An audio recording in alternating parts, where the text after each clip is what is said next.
The metallic crash echoed through the quiet suburban afternoon, a sound that would forever split my life into two distinct moments. Before and after. My daughter Lily's birthday bicycle, a gleaming red Schwinn I'd saved for months to buy, lay in pieces on our driveway, twisted metal and broken dreams scattered like broken promises. Emma stood there, hammer still clutched in her hand, a look of cold satisfaction etched across her face. Her eyes, once warm and familiar, now held something I didn't recognize: calculation, deliberation, pure intent. Lily was inside, mercifully unaware. She'd been playing with her dolls, excited about the bike ride we'd planned later that afternoon. The bike had been more than just a gift. It was a symbol of hope, of healing. After my divorce, every penny counted. This bicycle represented countless extra shifts at the hospital, carefully budgeted overtime, sacrifices made to give my daughter something special. Why? The word escaped my lips, barely a whisper. Emma's laugh was sharp, nothing like the sisterly chuckle I remembered from childhood. "You know exactly why," she said, dropping the hammer onto the concrete with a final decisive clang.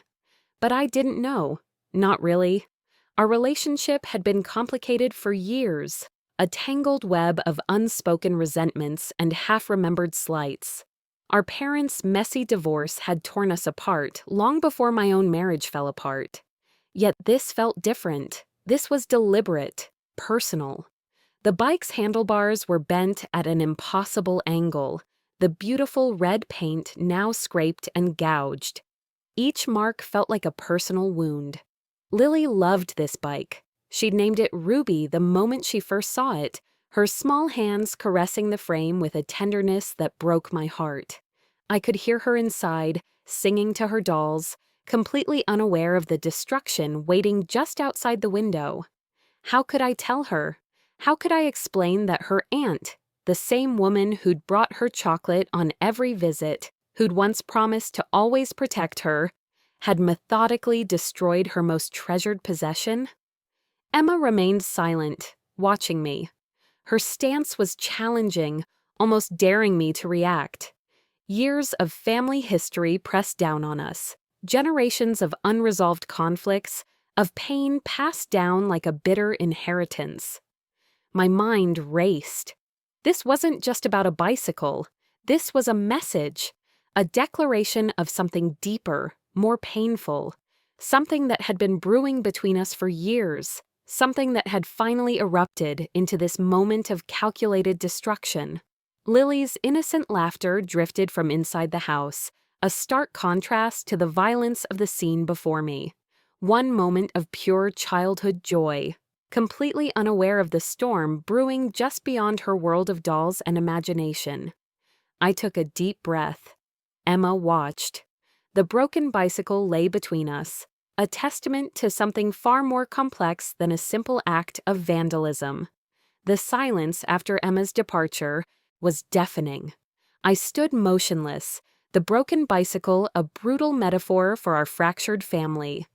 My hands trembled, a mix of rage and something deeper, a profound sense of betrayal that ran far beyond this single act of destruction.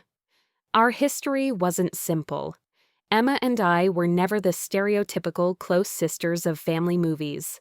We were survivors of a home that had been a battlefield long before our parents' divorce. Our father's alcoholism, our mother's silent resignation, these were the true architects of our relationship. I remembered the last real conversation we'd had, 3 years ago at our mother's funeral. Emma had been different then, distant, almost cold. She'd blamed me for something I couldn't quite understand. Something about how I'd managed our mother's care during her final years, how I'd supposedly controlled the family resources. The truth was far more complicated. I'd been the one managing everything: doctor's appointments, medications, bills. While Emma pursued her marketing career in the city, I was here, holding everything together. But she saw it as a betrayal, not sacrifice. My phone buzzed. A text from my best friend, Rachel. "Hey, you okay?" Emma just called me, sounding weird. Of course she had. Emma always knew how to control the narrative, to paint herself as the victim. I stared at the message, my finger hovering over the screen. What could I possibly say? Lily's footsteps approached. I quickly wiped the tears I hadn't realized were falling. "Mommy?" Her big eyes looked up at me, sensing something was wrong. "Where's Ruby?" The lie formed instantly, a protective shield. "Ruby's getting a little rest outside, sweetie." The words tasted like ash in my mouth. That night, after Lily was asleep, I pulled out the old family photo albums. Pictures of Emma and me as children, matching dresses, forced smiles. When had we become strangers? When had the love turned into this toxic mixture of resentment and unspoken anger? I found myself analyzing every interaction, every missed birthday, every uncomfortable family gathering. There was a pattern I'd been missing. Emma's actions weren't random. They were calculated, deliberate. The bicycle wasn't just a bicycle. It was a message, a declaration of war. My mind raced with possibilities. What could drive a sister to such an act of pure, calculated cruelty? What demons were dancing behind her perfectly curated Instagram life? What secret was she protecting? What truth was she desperate to hide? One thing became crystal clear. This wasn't over. Not by a long shot. I poured a glass of wine, my nursing training battling with my emotional exhaustion. Strategy. I needed a strategy. Emma had made this personal, and I would respond in kind. Not with violence, not with destruction, but with something far more powerful. Rachel listened intently as I laid out the entire story, her nursing background giving her a clinical perspective on family dynamics.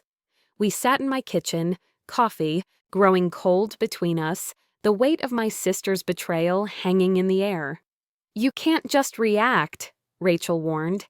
"Emma wants you to lose control. She's baiting you." She was right. My sister had always been a master manipulator, carefully constructing narratives that painted her as the victim. This bike destruction was calculated, a move designed to provoke a response that would make me look unstable. I pulled out my laptop, fingers flying across the keyboard. My research was methodical, precise. I'd learned long ago that information was power, and I was going to gather every piece of ammunition I could find. Emma's life looked perfect from the outside. Successful marketing executive, expensive condo, designer clothes. But perfection was often the best camouflage for deeper secrets. Bank statements, social media archives, professional network connections. I cross-referenced everything, building a comprehensive profile. Something didn't add up. Her financial records showed irregular transfers. Her LinkedIn history had inconsistencies, small details that most would overlook. My nursing training had taught me to look for patterns, to see beyond the surface. And right now, Emma's carefully constructed facade had hairline fractures. I reached out to mutual family contacts discreetly, not asking direct questions, but listening, collecting fragments of conversations. Each piece was a puzzle, and I was determined to see the full picture. Rachel watched me, concern etching her features. "Sarah, be careful. This isn't just about the bike anymore." "No," I agreed. "This is about truth." My strategy wasn't about revenge. It was about accountability, about protecting Lily, about understanding why my sister would destroy a child's most precious gift. I created a carefully organized file, digital evidence, documented communications, a timeline of our deteriorating relationship. Each document was a potential weapon, not for destruction, but for understanding. Lily's laughter drifted from her bedroom, a reminder of what truly mattered.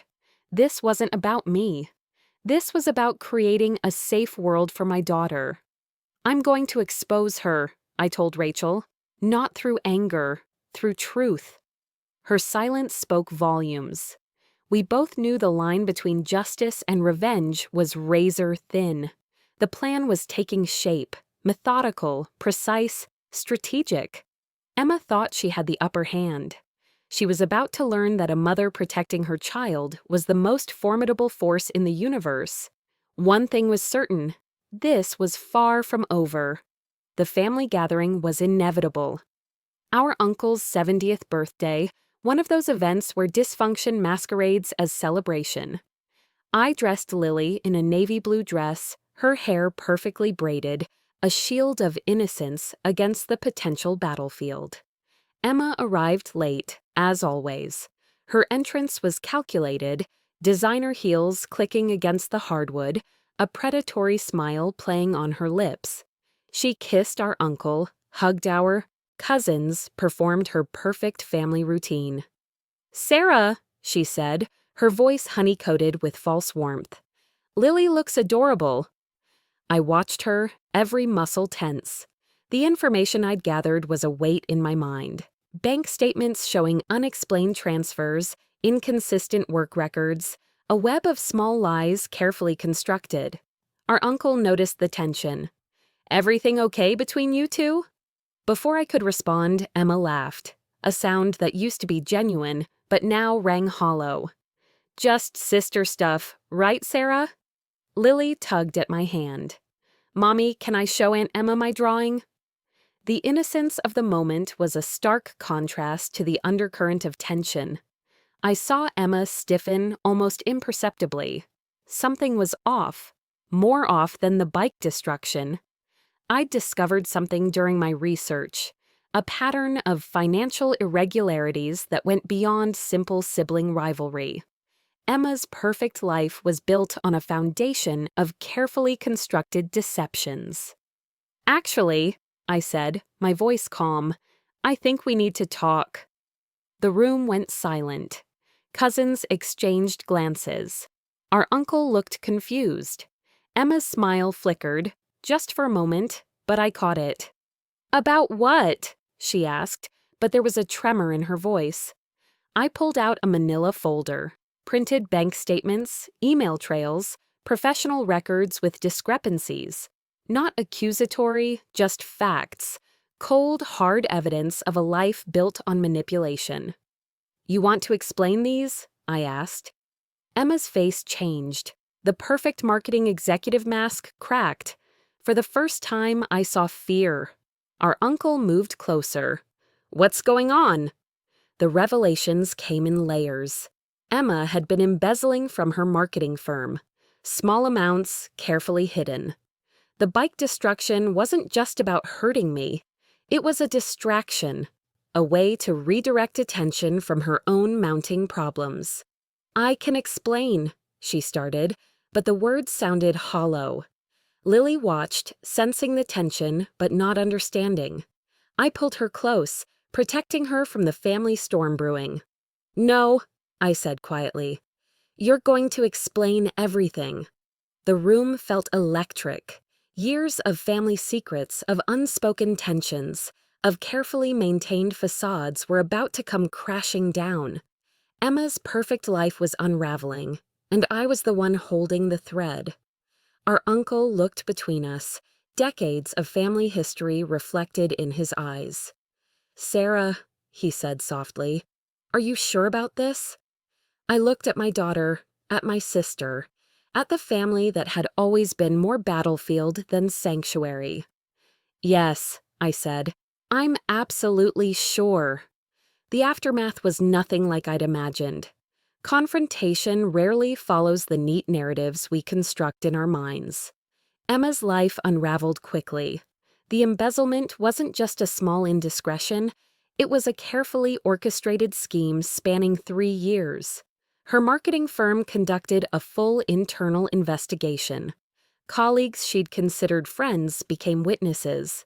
Professional networks she'd meticulously built crumbled like sandcastles. I didn't feel triumphant, just hollow.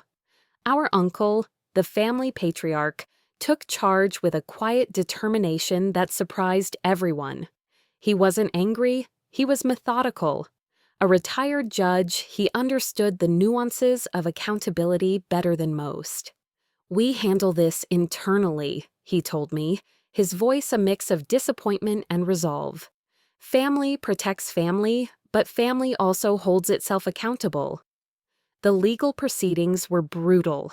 Emma lost her job. Her professional reputation disintegrated. The marketing world she dominated now viewed her as a cautionary tale. Every achievement, every award, every professional milestone reduced to a footnote of betrayal. Her explanation came in fragments: late-night phone calls, desperate texts, meetings in sterile conference rooms with lawyers present. "I was drowning," she told me during one such meeting. "The pressure, the expectations, the constant performance of success."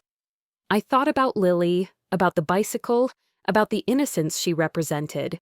"Success isn't a performance," I responded. "It's integrity." Our mother, had she been alive, would have been devastated, but she would have understood the necessity of truth. Our fractured childhood had taught us that secrets rot from the inside. The family rallied in unexpected ways. Our cousins, initially shocked, became a support network, not for Emma's actions, but for the painful process of healing. They understood that family wasn't about protecting image, but about confronting uncomfortable truths. Rachel helped me navigate the emotional minefield. Her experience as a psychiatric nurse provided perspective. "Trauma doesn't excuse actions," she reminded me, "but understanding creates healing." Lily remained my anchor. Children have a remarkable capacity for resilience. When I explained, in age-appropriate terms, that Aunt Emma had made some mistakes, she looked at me with those impossibly large eyes. "Will she be okay, Mommy?" The question was pure empathy. I realized then that my daughter's capacity for compassion far exceeded the anger and hurt I carried. The bicycle remained a symbol, not of destruction, but of transformation. I kept the mangled frame in our garage, not as a trophy of revenge, but as a reminder, a testament to the complexity of family, of forgiveness, of the delicate balance between justice and mercy. Emma's legal consequences were significant but not total destruction. A fine, professional probation, community service. The justice system recognized her previous clean record, her momentary but catastrophic moral failure. Our relationship would never return to what it once was, but it would become something else, something more honest, more real. During one of our court-mandated family counseling sessions, Emma looked at me differently, not with the calculated manipulation of before, but with genuine vulnerability. "I'm sorry about the bike," she said. The first, genuine apology. I thought about all the layers: the bike, the embezzlement, the years of unspoken resentment, the complicated dance of sisterhood. "I know," I responded. Lily, sitting quietly, drew a picture. A red bicycle, whole, unbroken. Some things I realized could be repaired. Not immediately, not perfectly, but with time, with patience, with understanding. The healing one. Year later, everything and nothing had changed. Emma lived in a smaller apartment now, her marketing career reduced to freelance consulting, a humbling journey from the high-powered executive she'd once been. We didn't speak frequently, but the silence was different. No longer charged with anger, but with a tentative understanding. Lily had processed the bicycle incident in her own way. Children are remarkable in their ability to transform pain into something constructive. She'd started a school project about recycling broken things: bikes, relationships, dreams. "Some things can be fixed," she told me one evening, working on a model made from the broken bicycle parts. "Not exactly the same, but different, maybe even better." Rachel visited often, a constant in our healing process. Her professional insights, combined with her personal commitment to our family, provided a steady emotional compass. Revenge is a cycle, she'd remind me. Healing is a choice. Our uncle continued to be the family's unexpected anchor. He helped Emma find legal consulting work, understanding that complete ostracization helps no one. Accountability, he believed, wasn't about destruction, but about reconstruction. The legal and professional consequences had been significant but not terminal. Emma attended mandatory counseling, completed her community service, worked to rebuild her professional reputation, slowly, painfully, deliberately. I discovered something profound in this process. True revenge wasn't about destroying Emma. It was about protecting Lily, about creating a world where integrity mattered more than appearance, where truth was valued over manipulation. Our family gatherings became different, quieter, more intentional, less about maintaining a perfect facade, more about genuine connection. Cousins who had previously avoided difficult conversations now spoke openly. Old wounds began to heal. Emma's apologies weren't grand gestures. They were small: a birthday card for Lily, a text checking on my work schedule, tiny bridges being carefully reconstructed. "I'm learning," she told me during one of our rare phone conversations. About myself, about accountability. I thought about the bicycle, about how one moment of destruction had transformed our entire family narrative, how pain could be a catalyst for growth if approached with intention. Lily continued to surprise me. Her resilience wasn't about forgetting, but about understanding. She drew pictures of bicycles, some broken, some whole, a visual metaphor of our family's journey. "People can change," she said once, matter-of-factly, like how a caterpillar becomes a butterfly. The legal file documenting Emma's professional misconduct sat in our home office, not as a weapon, but as a reminder, a testament to the complexity of human choices, of family, of redemption. We were different now, not perfect, not completely healed, but moving forward together. One bicycle, one family, countless stories of transformation.